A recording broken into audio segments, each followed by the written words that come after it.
കുറ്റിച്ചൽ ഗ്രാമപഞ്ചായത്ത് 2024-25 വാർഷിക പദ്ധതിയുടെ ഭാഗമായി സ്ത്രീകളുടെ സമഗ്ര വികസനവും സുരക്ഷയും ലക്ഷ്യമാക്കി ജ്വാല എന്ന പേരിൽ വനിതകളുടെ കലാ സാംസ്കാരിക കൂട്ടായ്മയായി വനിതാ ജംഗ്ഷൻ സംഘടിപ്പിച്ചു. ശ്രീമതി രതിക എസ് അധ്യക്ഷത വഹിച്ച ചടങ്ങിൽ തിരുവനന്തപുരം റൂറൽ ജില്ലാ പോലീസ് മേധാവി ശ്രീമതി കിരൺ നാരായണൻ IPS ഉദ്ഘാടനം നിർവഹിച്ചു. മുഖ്യാതിഥികളായി doctor Bindu P. Varghese, Shrimati Roshni GS എന്നിവർ പങ്കെടുത്തു. ചടങ്ങിൽ വിവിധ മേഖലകളിൽ കഴിവ് തെളിയിച്ച Shrimati Suma VS, Shrimati Shiji V, Shrimati Simi Shaji, Kumari Jibina G. John എന്നിവരെ ആദരിച്ചു.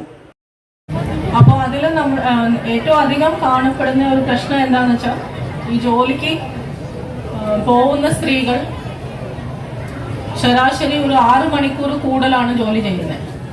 അതേപോലത്തെ ജോലിക്ക് പോകുന്ന പുരുഷനെ വെച്ച് താരതമ്യം ചെയ്യുകയാണെങ്കിൽ അതെന്തുകൊണ്ടാന്ന് വെച്ചാൽ, നമ്മൾ കുടുംബത്തിലെ സാമ്പത്തിക ശേഷി കൂട്ടാൻ വേണ്ടിയിട്ട് സംഭാവന ചെയ്യുന്നുണ്ടെങ്കിലും അതേസമയം പങ്കാളിയായ പുരുഷന്മാർ വീട്ടുജോലിയിൽ അത്രയധികം സംഭാവന അതേ പ്രപ്പോർഷനിൽ അതേ അളവിൽ കൂട്ടിയിട്ടുണ്ടോ ഇല്ലയോ എന്നാണ് ചർച്ചാ വിഷയം.